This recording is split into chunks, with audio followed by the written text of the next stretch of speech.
voir un nuage, on voit rien. Non, non. Hein, Donc, j'espère qu'il n'y a pas le son sur ta caméra, parce que c'est impossible. Ah si, il y a le son, hein. Alors je dis pas alors.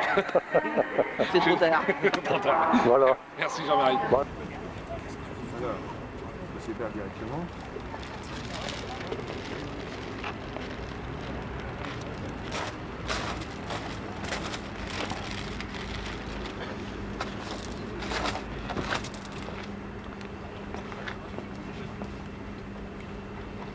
On va respecter une minute de silence.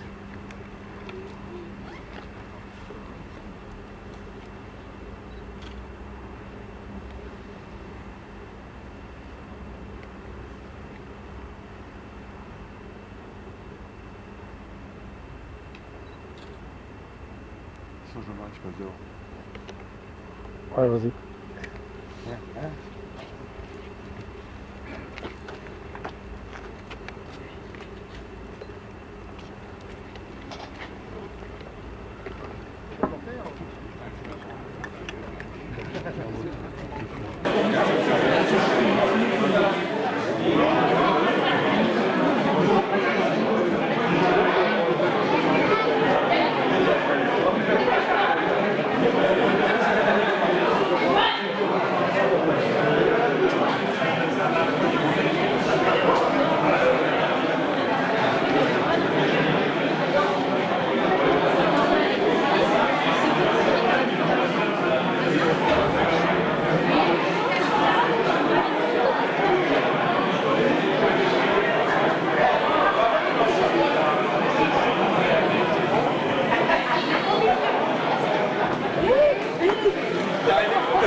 Les yeux, faut pas les fermer.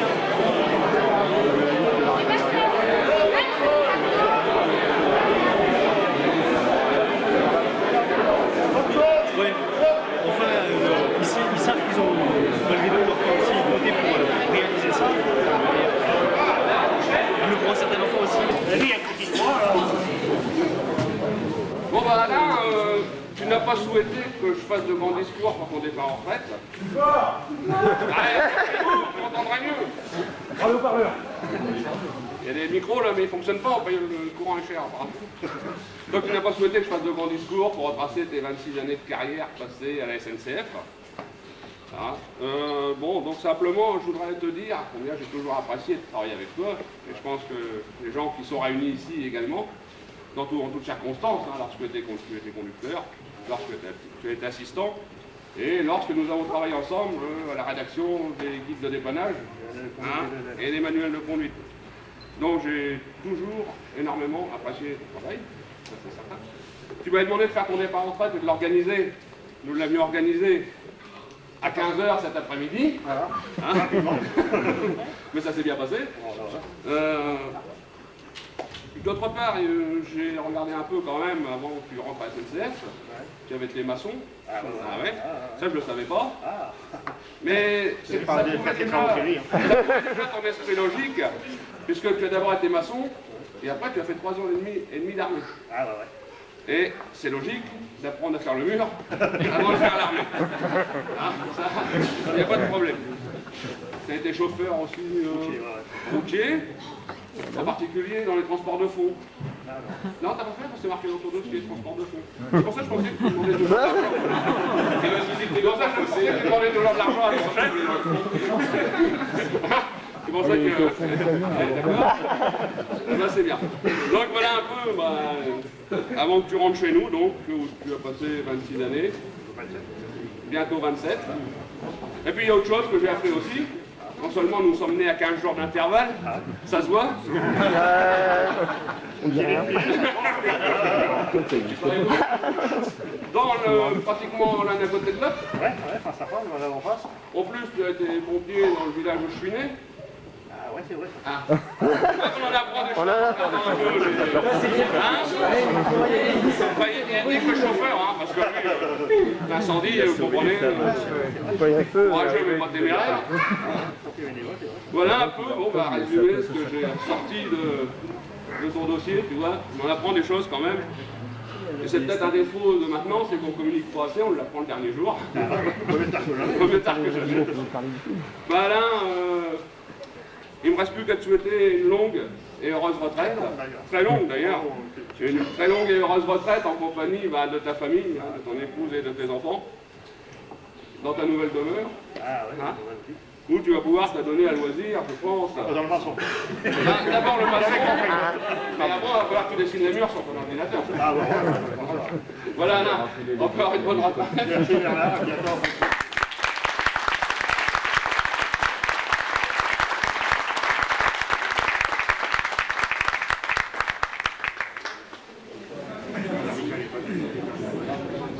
Le président de l'amicale. Patrice.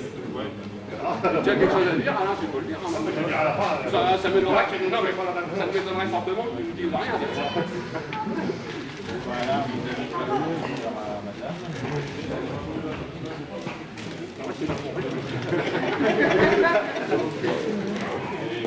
Habituellement, quand je parle, quelquefois, je tiens à présenter publiquement mes excuses à Christian, parce que la dernière fois, je n'ai pas été tout à fait objectif. J'aurais pu le dire d'une autre façon. Christian, je te présente mes excuses pour la dernière fois. Je te laisse la place. Ça va être léger. Voilà.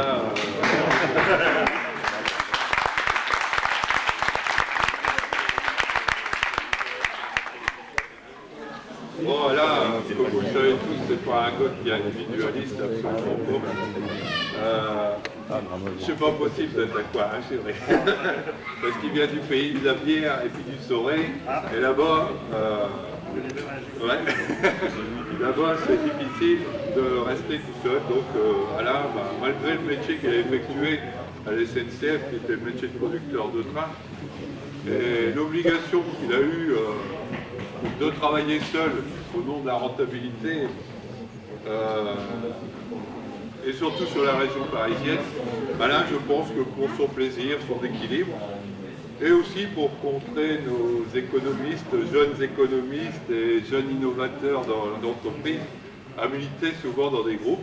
Alors ces groupes, j'en connais trois, c'était l'amicale, qui vient de passer, c'était la défense des locataires dans ton quartier, et la CFDT.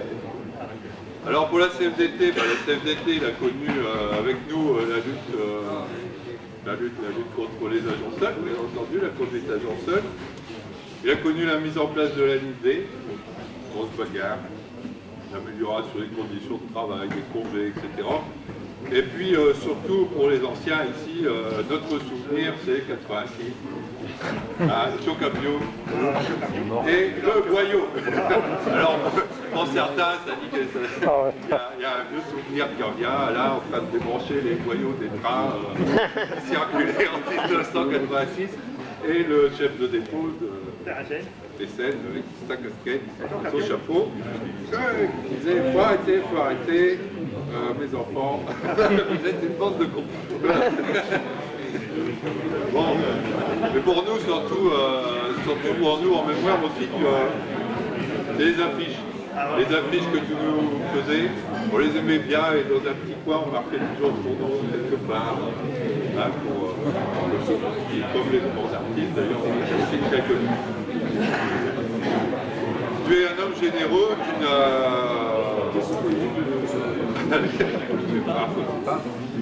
tu es un homme généreux, ne refusant jamais ton aide à un copain, au moins en détresse. Et ta détresse à toi, il faut quand même le dire, elle est venue lorsque la SNCF a décidé de diminuer les normes auditives. Tu n'étais plus d'ADC,